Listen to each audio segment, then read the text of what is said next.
Kate here from MPTennis. Hope you guys are doing great today.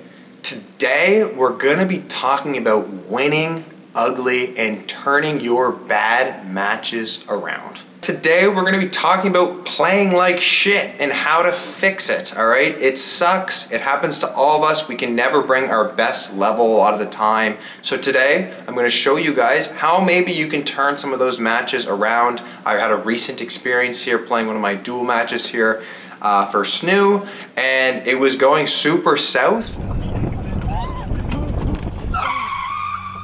And I was able to really turn the match around after losing the first set 6-0. So I know this is a common thing that happens with many people across all levels. So I hope this video helps you, and let's get into it now. But before we get into the bulk of it, do not forget to like and subscribe. If you're enjoying the content on the channel, please like and subscribe. It helps the channel and it will help us help you.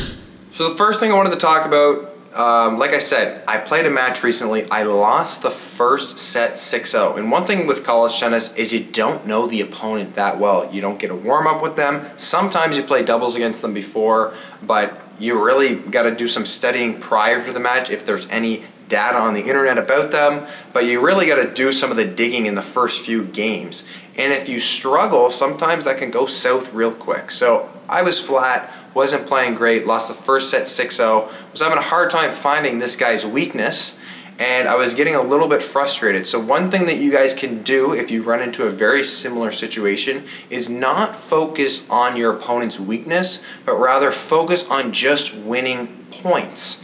Now that might sound really simple, but it can be really tough when things are just not going your way. But just try to string a few points in a row here and there, right? So focus on basic stuff, just some patterns of play. I'm gonna serve wide, gonna go to the open court. If that's not working, maybe you're gonna have to grind your butt off. Maybe you're just gonna have to make balls over and over and be super consistent, all right? So to do your best to just string some points together to bring the confidence back up, bring the rhythm, because sometimes that's what happens as well when you're losing, like a bad set 6-0, maybe you're out of rhythm. That's what happened in my case. I had no rhythm at all. There was windy, the sun was shining when I was serving. It was just a little bit of a mess. So that's something you can do to kind of get out of the funk, is just really focus on winning individual points and kind of get mini wins there. When you get 1 point, that's good, all right? Then you can kind of build up on that little building blocks. The next thing that's very important when you're struggling is, like I said, you don't want to focus on the weakness, but you want to focus on your strengths. And this is what you can do to ultimately win those points, to build those building blocks, right? So if I know that, I hit a great forehand in a great serve, well, I'm going to do my absolute best to set myself up for a great serve +1. And that's just an example. If I know that I'm a great volleyer, I'm going to really focus on my approaches and coming into the net. Whatever that means, if I know I'm a great serve and volleyer, I'm going to serve and volley all day and all night against this guy to try and get some points together here. So you got to really focus on your strengths, especially if you're having a hard time figuring out their weakness or it's just not working out, all right? So you really have to focus on your strength. People's strengths are different for everybody. Everybody plays a little bit different, but it's important that you kind of focus on yourself in those tough times and matches to try and get some confidence back going again.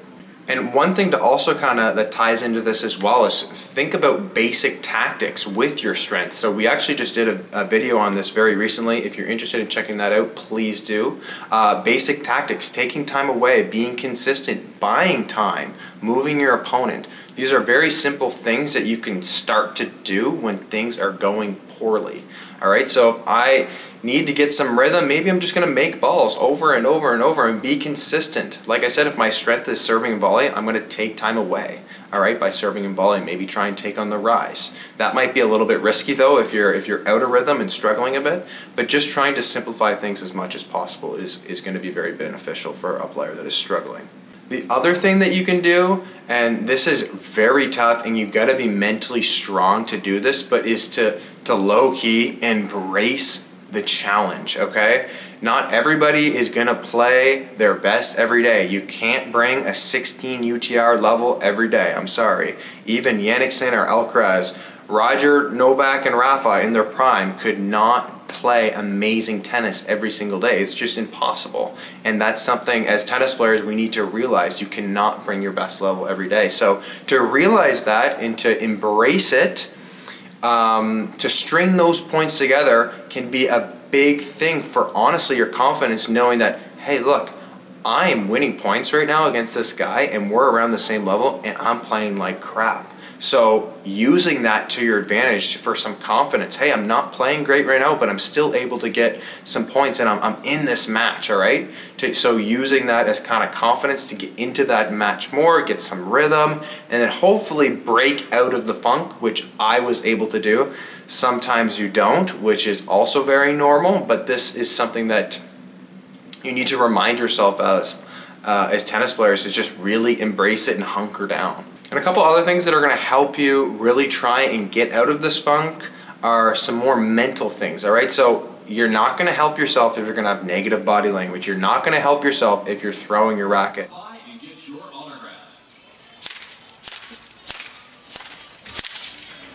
You're not gonna help yourself if you have lazy footwork or whatever that may be. Especially in college tennis, that will bring you down real quick. So like, you really need to make sure you have the positive mindset. You need to embrace it like I just mentioned, because you gotta be ready to get the fight. You gotta be willing to grind even when you're not feeling it.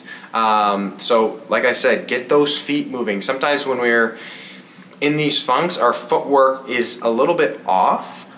So you got to be really proactive with your footwork, good positive body language, good positive talk. And listen, I'm guilty of all of these things doing the other way. Like, it sucks. It's hard not to be negative. It's hard not to want to be lazy. It's hard not wanting to break all your rackets in your bag. Like, trust me, I get it. It happened the other day. I was in a funk. I was lucky to get out of it using some of these strategies that I'm telling you now, but like, it sucks. So you really gotta embrace it. Like I said, do those things. Move your feet. Move your feet so fast that you feel like you're moving too fast. Sometimes that's what happens when I'm playing and I'm in a funk. Like, the footwork really goes south, and like when you go negative, the footwork goes with you. So you got to do your best to try and be positive and bring these things with you, like the footwork and the body language and the positive self-talk. And of course, doing those things is not possible if you don't really do off-court practices. So if you're always negative in practice, you throw your racket, you have bad body language in practice, it's going to be even harder to break out of these funks in matches, because you need to what you practice is how you're going to perform ultimately, as many people know. So you can't expect yourself to break out of these funks if you don't work on it in practice. And also other things as well, like meditation, yoga, all these little other things are very helpful for me, and I know a lot of other players, especially on the mental side, to really hone in and dial in when things are going shitty. So those are very important things that can kind of help you on the side, maybe outside of tennis, previous, that can help prep in case things go south. So I guess to sum it up, that was a lot of information, but I think a lot of value information. And basically what it means is it is possible to win matches on your bad days, okay? So a prime example, this match that I'm referring to mostly in the video, I lost the first set 6-0. and I won the second set, I think 6-2, and then 6-1 in the third. So it is possible to break out of these funks. I also played another match recently where, you know what, I tried everything I could to break out of my funk, but I didn't. I lost 4-4. So you gotta try to break out of the funk. A lot of these tips are gonna really help you do it, and most times will work. But sometimes they're just not, and you know what? You gotta clap for your opponent, because that means they're playing a good match, and then maybe go back to the drawing board for some other things for you to work on in practice. But this is a very important video, I think, for a lot of players that are struggling. It happens every single day on the tennis court. People don't like how they're playing. So how are you gonna figure it out? How are you gonna find a solution? And this is what that video is for. So I hope you enjoyed that video. A lot of information. Feel free to rewatch it. Something that I'm trying to work on every day still, get out of the funk. How can I do it better in matches that I'm struggling? So that's gonna be it for today's video. Thank you for watching. Don't forget to like and subscribe. Catch you guys in the next video.